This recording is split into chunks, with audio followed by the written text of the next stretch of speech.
My name is Sienna Hart. Last Christmas, my 9-year-old niece hugged me so tightly I could barely breathe. At first, I thought she was just excited to see me.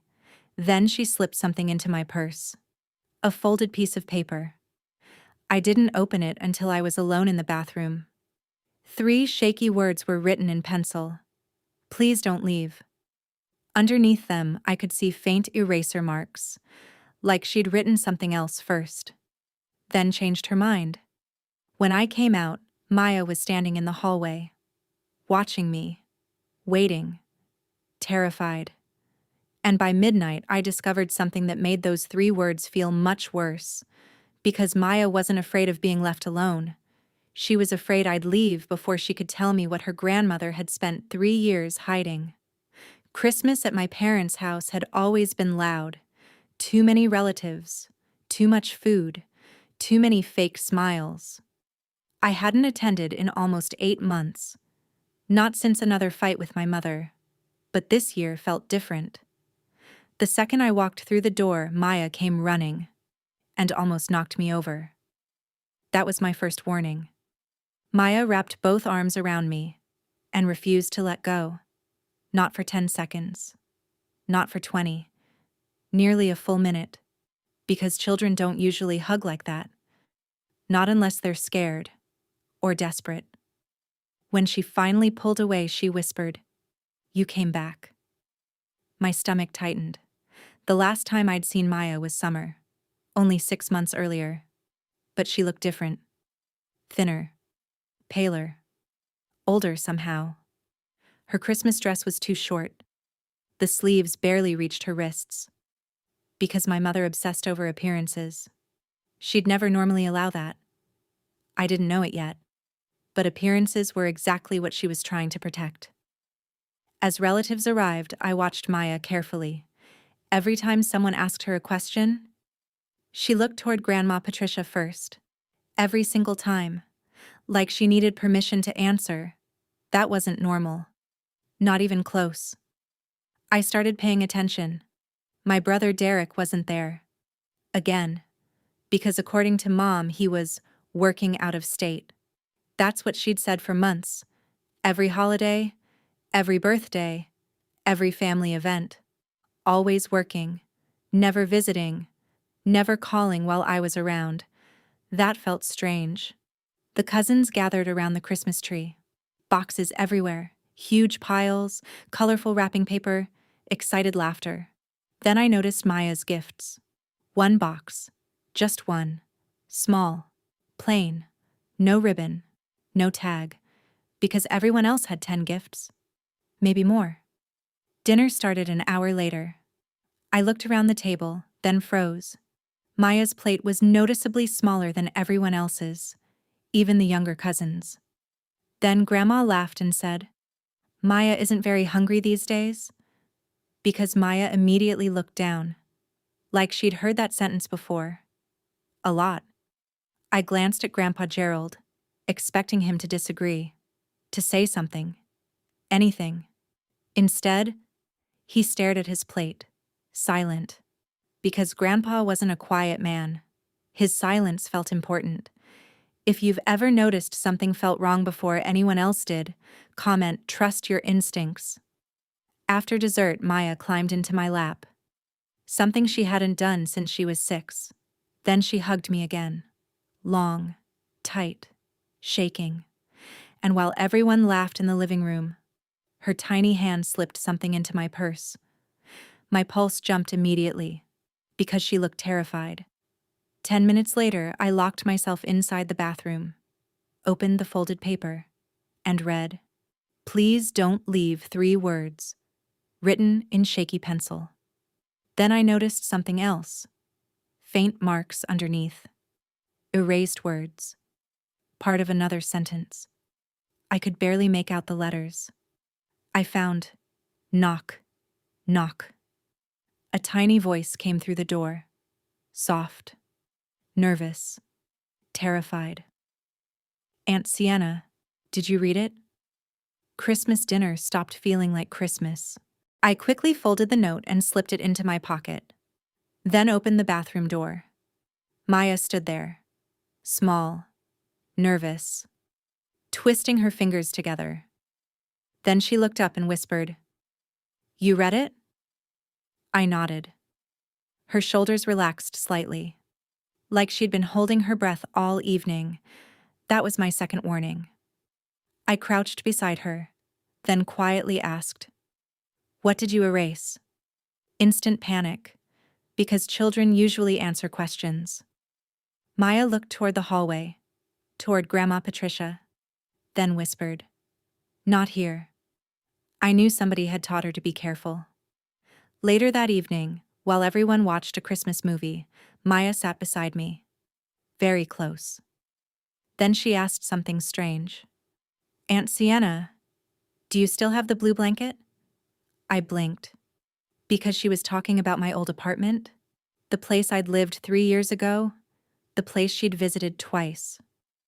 Then she smiled slightly. I liked that blanket. My stomach tightened. Then Maya quietly added, "I wanted to visit again." Simple sentence. Big problem. Because I'd invited her dozens of times. Every invitation declined. Every single one. Then she whispered, "Grandma gets mad when I ask." Those canceled visits looked different. I kept my voice calm. "What about your mom?" Silence. Then Maya looked down. Bad sign. Then she said, "Her phone doesn't work anymore." I froze, because Vanessa's phone worked perfectly the last time I spoke to her, 3 years ago, before she disappeared from family gatherings. That changed everything. For years, Mom told everyone the same story. Vanessa abandoned Maya. Vanessa left. Vanessa stopped caring. Because nobody ever produced proof. No letters, no messages, no explanation. Just the story. And somehow, everyone accepted it. A little later, Maya carried an empty cup into the kitchen, then stopped, because she didn't fill it.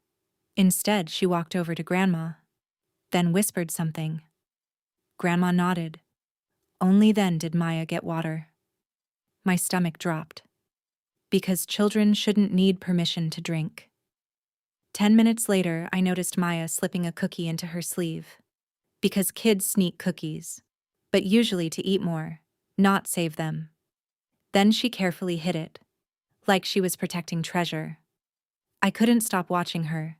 If a child starts acting like they're preparing for shortages, comment, "Something is wrong." While helping clear dishes, Maya reached for a plate. Her sleeve slid back, and I saw it. A bruise, dark yellow around the edges, on her wrist. My heart stopped. I immediately asked, "What happened?" Then Grandma answered before Maya could. She fell. Because Maya hadn't said a word. That night, everyone gathered around the tree, opening presents, laughing, pretending. Then Maya quietly slipped beside me again. This time she handed me something else.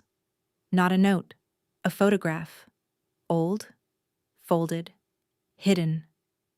And when I turned it over, I saw a picture of Maya standing beside her mother, Vanessa. On the back, written in a child's handwriting, were 4 words. I found her picture. I understood what she'd erased from the note. I stared at the photograph. Vanessa looked happy. Maya looked younger, maybe 6 years old. Because according to Grandma's story, Vanessa barely cared about her daughter. Yet in the photo, all I saw was love. Then I noticed something else. The picture wasn't damaged. It wasn't forgotten. It had been hidden. I lowered my voice. "Maya, where did you get this?"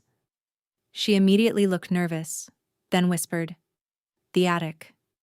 Because nobody in the family used the attic. Nobody except Grandma.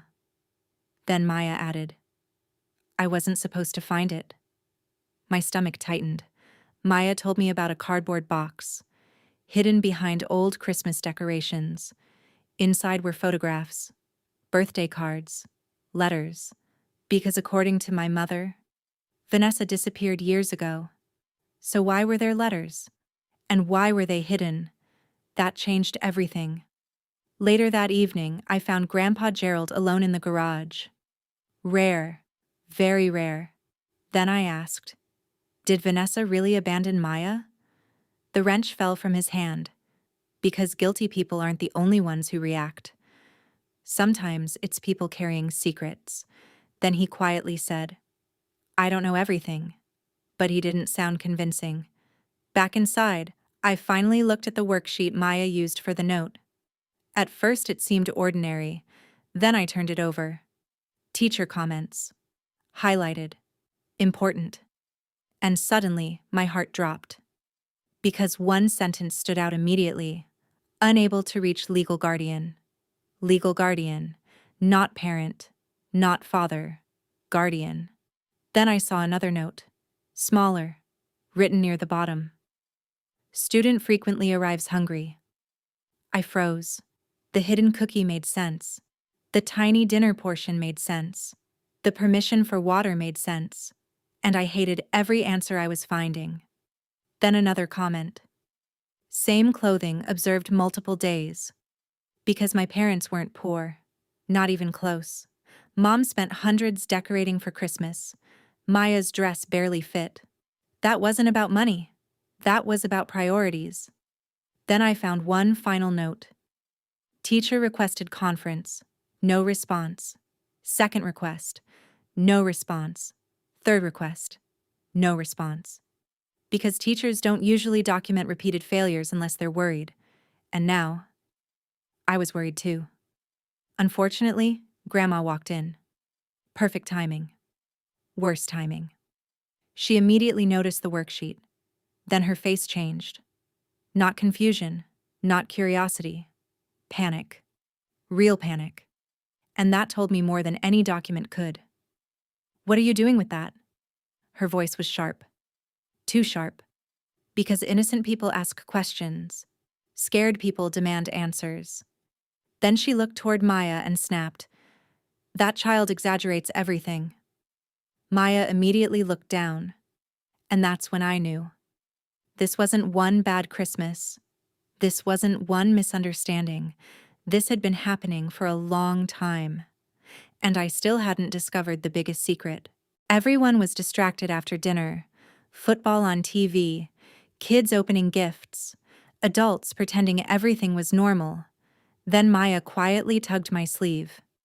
Because she looked terrified again. Then she whispered, "Can I show you something?" I nodded immediately. She led me down the basement stairs. Slowly, carefully, like she didn't want anyone hearing us. Then she pointed toward the laundry area. At first I didn't understand. Then I saw it. A folding cot. Tiny. Worn out. Positioned beside the washer and dryer. My stomach dropped. Whose bed is that? I already knew. But I asked anyway. Maya looked down. Then whispered, "Mine." The room spun. Because my niece wasn't sleeping in a bedroom. She was sleeping beside a washing machine. Christmas felt very far away. Then I noticed something else. A suitcase. Still packed. Still zipped. Because it looked temporary. Not permanent. Then Maya quietly said, "I never unpacked." My heart broke. Because she'd been there 8 months. 8 months. And she still thought she might leave. I asked where her bedroom was. Maya pointed upstairs. Then she explained. "That's where the cousins sleep now." Silence. Pure silence. Because they had taken her room, given it away, and somehow convinced themselves that was acceptable. Then I remembered her gift. The single plain box. I asked what was inside. Maya smiled sadly, then opened it. Socks. Toothbrush. Shampoo. Boom. No toys. No books. No games. Basic necessities. Wrapped as Christmas gifts. And suddenly, I wanted answers. That night, after everyone went to bed, I searched public records. Then I found something strange. Very strange. Derek was still sending child support. Regularly. Every month. Because according to Mom, money was tight. So where was it going? Around midnight, Grandpa Gerald found me in the kitchen. He looked exhausted. Defeated. Then he quietly said, "The money isn't being spent on Maya." There it was. The truth. Or at least part of it. Grandpa finally stopped protecting the lie. Then he revealed something even worse. Vanessa had tried contacting Maya. More than once. Letters, birthday cards, packages. Because none of them ever reached Maya. Not one. Then Grandpa whispered. Patricia intercepted them. My blood ran cold. Grandpa disappeared upstairs. A few minutes later, he returned carrying an envelope. Old. Opened. Hidden. Then he handed it to me. My hand shook as I unfolded the paper. The first line read, "Dear Maya, I've never stopped looking for you." I froze. The biggest family story I'd been told for 3 years collapsed in a single sentence. Vanessa hadn't abandoned her daughter. Someone had made sure Maya believed she had. And Christmas dinner was about to become a lot more uncomfortable. I walked back into the dining room holding Vanessa's letter. My hands were shaking. My heart was racing. Because for hours I'd suspected something was wrong. Now I knew. Then I looked directly at Grandma Patricia and asked one question. Why did you hide her letters? Every conversation stopped. Immediately. For the first time all night. Grandma looked scared. Actually scared. Because controlling people usually have answers ready. This time she didn't. Then she snapped. You don't know what you're talking about. Wrong answer. Very wrong answer. Because I was holding proof. And she knew it. Then a small voice spoke from the hallway. Mama wrote letters? My stomach dropped. Because Maya had heard us. She stood there barefoot, holding her stuffed rabbit, frozen, terrified. The secret wasn't between adults anymore.